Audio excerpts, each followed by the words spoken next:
Hello, selectors, and let's talk about a the lion deck for this new format coming out. Yeah, this is Vertex Diva. Yep, got it, nailed it. Opening done.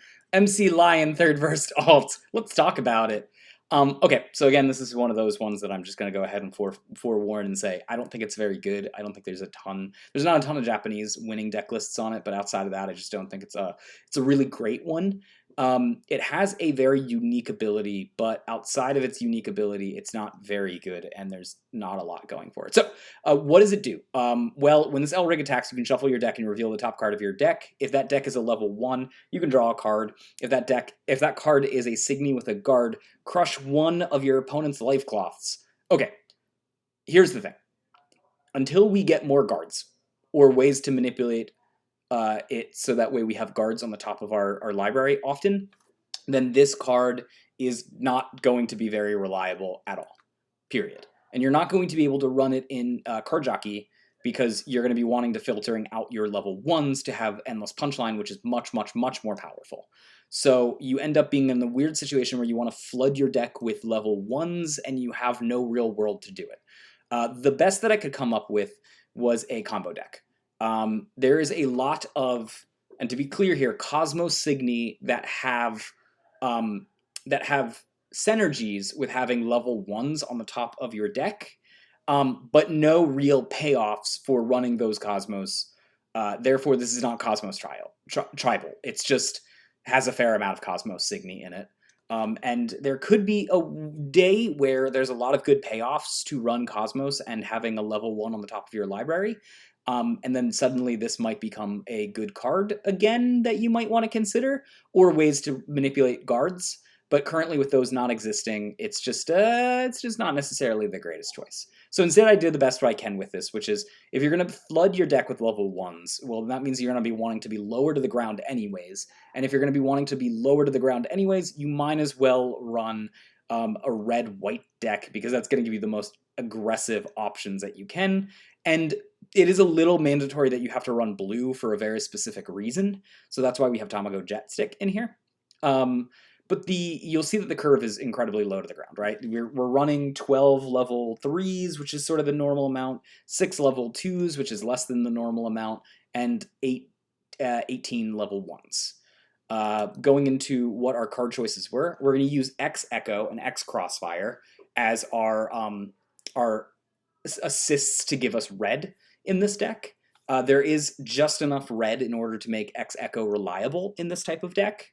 And X Crossfire is just a pretty okay option. But yeah, so X Echo is going to be our draw cards. This could be Hirana if you really want to run Hirana Stamp and Hirana on stage as well. But I like X Echo and I wanted to test it out, so I ended up trying this out instead. But again, you could do that. It does allow you to run Tamago Beating, which is actually a cool way to vanish these Signy. It doesn't vanish, it puts it on the bottom of the library, which is why I say it's a cool way to do it. And Tamago Jetstick, which I think is also a pretty good option here. I don't think you're going full into the world of trying to be mid-range, so you're probably not considering Madoka Clap at all instead of this. But Tamago Jetstick will allow you to get some extra draw, and that's where our pieces also come in for Eden Tapa, which is just a really flexible piece and is mostly just there for removal, as well as Go to the Top, which is an Enterburn piece, and it lets you search for a specific Signy in your deck. That matters in this deck, is actually having a little bit of search, because again, we're a combo deck. So even though we're getting really aggressive and we're being aggro, we do have an end combo that we're trying to use. So Go to the Top will help us get there. Talking about our level 1 slots here, we've got Lapis as level 1. Lapis, just for a quick reminder for those who can't read Japanese like me, is a Life Burst vanilla that says target one of your opponent's Signies with 8 power, 8,000 or less, return to their hand. It doesn't really matter that it's a Cosmos Signy, but it's cool, I guess, that it's a Cosmos Signy for future tribal reasons, if there's any reason to run tribal. You got your Zhao Yun, which is just a sticky Signy. It's hard to get rid of, so it's just worth its weight as a card that doesn't have a life burst in the level 1 slot. Haniel, which lets you filter, and again, you do have more level 1s and 2s in this deck than the average deck, so it does pull its weight here. You're not really finding any specific level 1s other than guards that are good, but you can filter out level 2s, which matter, and there's some good level 2s in this deck. And then just some Percival at the end. This is the multicolored thing. It really could be any level 1 that doesn't have life burst if you'd like here, and you'd be fine. I try not to have more than 8 level 1 life bursts. I try to not have more than level 4 level 1 life bursts, but in this deck, you're sort of top-ended with a bunch of level 1s. So you also have Servants, which are also going to be life bursts. The cool thing that you're pulling off of your level 1 with your Haniel will be Carnita. So Carnita is basically just a better Lancelot if you can ensure that the top card of your deck is going to be a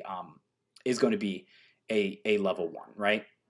You have a lot of level 1s. You should have the ability to mostly be able to hit level 1s with this.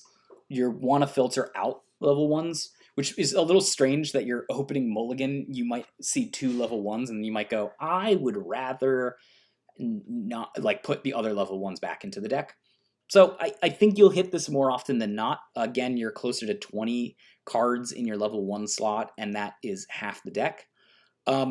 Lancelot's just a fine card otherwise. It's just incredible as it opens up lanes. It is worth noting that Carnita does it on attack, which means it can get around Exia's abilities. And then we're going to get to our meat and potatoes, which are our level 3s. Cassiopeia, Natural Planet Queen, Archwain, Blessed Angel Queen, and Saturn, Natural Planet Queen. Okay, so Archwain is just, its function is filtering here. And it's an okay card just in general to have. But this is one of the reasons why it's actually important to run blue in this deck. Saturn makes it so that way, yes, the base level of all your level 2s and 3s in your deck become 1, which means that you are constantly hitting with Lion. So you're drawing a card every turn. You are also constantly hitting with Carnita, and then with Cassiopeia, you end up hitting 100% of the time as well. What happens if you reveal, whenever it attacks, you reveal the top 4 cards of your deck. If there are 3 or more level 1s among them, it gains 3 until the end of your opponent's next end phase. This Signy gains 3,000 power and gets Shadow Signy. Put all the revealed cards at the bottom in any order. You can also say at the beginning of your main phase, you may pay white and a colorless. If you do, return target Signy from your opponent's field to their hand. So it rewards you if it can stick around for a turn, but more importantly, it gains Shadow and a plus 3,000 power on attack, which is unusual. You very rarely have Shadow on your turn. So this is quite a good card. This is just sort of like where my brain thoughts were with trying to have a synergy with also trying to keep level 1s in the deck. Eternal Influence, also incredible card here. You exceed 4, you can get rid of any card, period. And Nobunaga, giving the ability to do some double crush or at least vanishing 8,000 or less is quite a good option here. You have just barely enough red cards to pull that off. But you might not pull off the double crush all that often in this deck. So this is the combo of Lion. It is pretty okay. I don't think it's amazing. I think if you wanted to play Lion, you were really adamant about playing Lion, you probably shouldn't play this Lion. You should play the original Lion. I think the original Lion has at least one more set of its life in it. Seems to still be pretty good in set 4 and then a little bit into set 5, according to the Japanese meta.